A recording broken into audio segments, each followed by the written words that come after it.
Hello, everybody, and welcome back to another episode of the Pillars of Life podcast, where we explore different techniques and strategies to improve our physical, mental, and social health. I'm your host, Harry Evans, and in today's episode, we are going to discuss the importance of close relationships and how to maintain them. This episode will centre around our social pillar, and we will explore why we should look to develop close relationships and tips on how to maintain them, plus much more. If you do like the sound of that and want to level up your physical, mental and social health, then stay tuned and consider subscribing for weekly episodes on self-improvement on either Spotify or Apple Podcasts. If you have listened to the podcast and found anything interesting, then please do consider leaving a review and sharing this episode, as this is the only way we will grow and help improve more people. Finally, you can also follow me for daily self-improvement tips on Twitter and Instagram at Harry Evans PT. Please do consider giving me a subscribe or a follow, as I believe I can help you improve mentally, physically and socially. But now, let's get after it. I probably think the best place to start is identifying what is a close relationship. Well, this can be different for everyone, but to me, this is a relationship with either a family member or potentially a friend, a spouse, on whom we share love and admiration for, and the feeling is mutual from both parties. We should aim to have different types of close relationships, as each person or group provides different benefits and advice.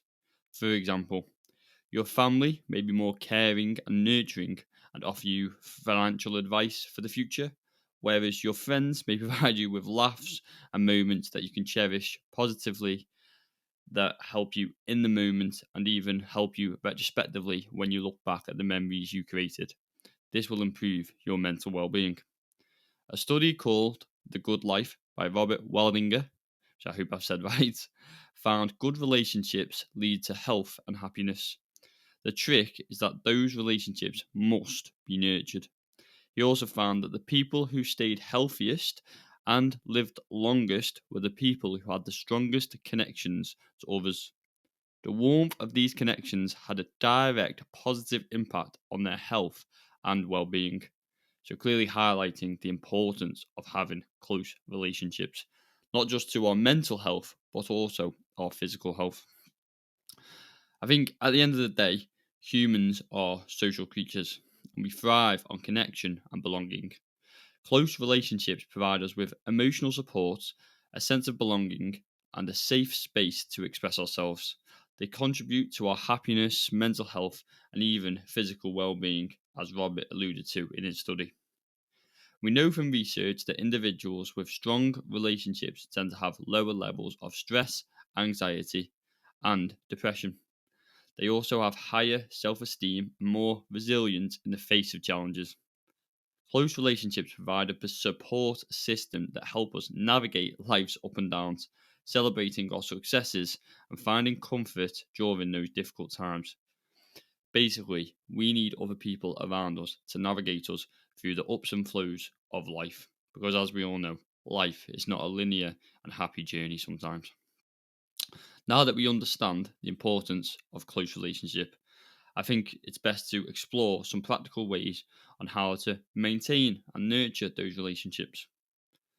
The first step is communication, and effective communication is the foundation of any healthy relationship. It involves active listening, expressing oneself honestly and respectfully, and being able to understand the other person's perspective, which I know personally I struggle with. But it's extremely important because we have to put ourselves in their shoes to help understand how their brain works and how we can react positively to that, which will help us maintain these relationships. Regularly checking in with your loved ones, asking about their day, and actively engaging in conversations helps us build a deeper connection. I think we need to remember, though, it's not just about talking, but also truly listening and being present in that moment. I know I've been guilty at times of going round to my grandparents and, ticking a box saying, "Oh, yeah, I'm going." But my mind will be elsewhere thinking about what I'm going to do next or constantly being on my phone. This is not what we should aim for. We need to give that person the time and respect they deserve. And by doing that, we will nurture and grow our relationship. Like with anything, if you're doing something, be present in what you're doing. Another crucial aspect of maintaining close relationships is spending quality time together. I think in our busy lives, it's easy to get caught up in the responsibilities that we have, such as work and other distractions.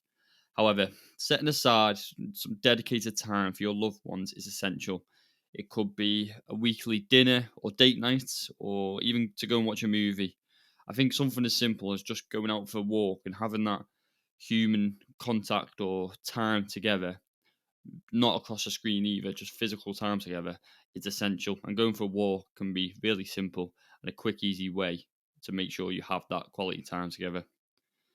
This allows us to create shared experiences, strengthen our bonds, and show our loved ones that we are a priority in their life and they are a priority in ours. It's these moments that build lasting memories and deepen your connection. And I have to agree with this that we don't understand the quality time that we have with each other until we look back on it, because not a lot of people are present, and we should aim to enjoy that time in the moment. But I think the real benefit comes from when we look back and think, oh yeah, I did really have a nice time with John. John's a good guy. Remember this when we did that, we did this, and that just brings your relationship closer together. As well as like communication and quality time, though, it's important to show admiration and gratitude for the loved ones. I think expressing gratitude not only makes the other person feel valued, but also enhances our own well-being. And I spoke briefly about gratitude journaling last week on the last episode, and go and check that out if you haven't already. But I just discussed that I like writing things I'm grateful for in my journal, and I think often that people who are close to me, such as my girlfriend or loved ones, they are people who I write down in my journal, or my family members, because they do mean so much to me. And I think writing that down daily, or obviously even weekly, and then giving that gratitude to them again, shows how important they are to you. And obviously they then respect that and grows that relationship. It doesn't have to be very hard, like, simple acts like saying thank you or writing a heartfelt note or surprising them with a small gesture can go a real long way in nurturing your relationships.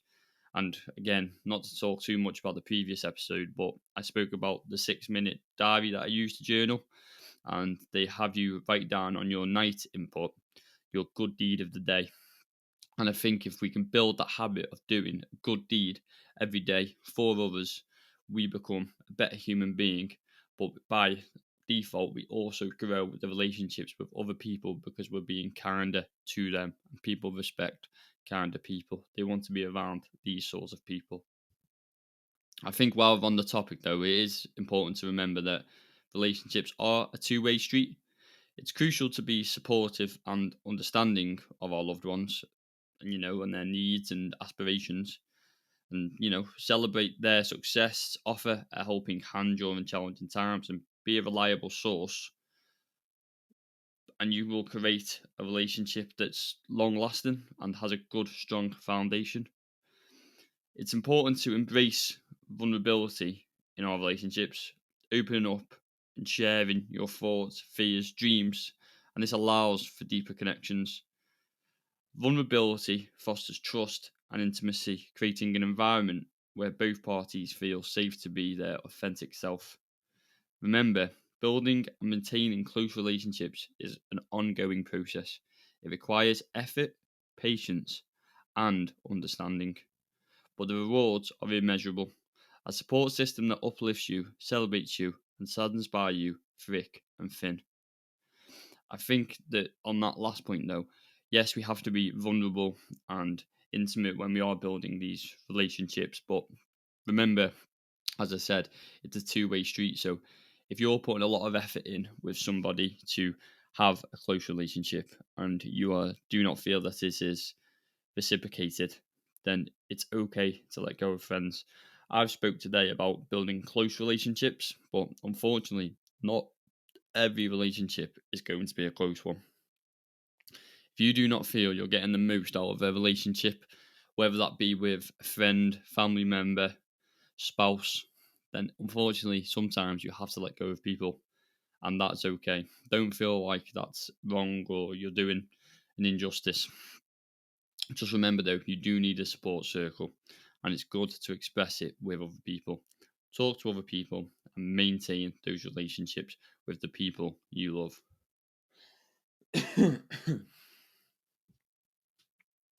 Sorry about that. I think that often we can be overlook this part of self improvement, whereas obviously the physical and mental side of it gets a lot of attention. But I really do think, and like I touched on earlier with Robert Waldinger's study, having a good social circle or good support network is vital for improvement and living a happy, healthier life. So do not neglect your social relationships and foster them by putting in the effort, whether that be a phone call, going round to see a family member, quality time, effort, and being present. If you do all these things and you're giving your most to those people and being grateful for those people in your life, this will positively impact you and improve your social, physical, and mental health, which is something we're all aiming to do. That's all for today's episode of the Pillars of Life podcast, and I hope you found this insight helpful in the understanding of how to improve close relationships and how to maintain them. Remember, investing in our relationships will enrich our lives in countless ways. If you have listened to this podcast all the way through or liked any insights during the podcast, then please do consider dropping it a 5-star review and share this episode, as this is the only way we shall grow. Please also remember to drop me a follow on Twitter or X at Harry Evans PT.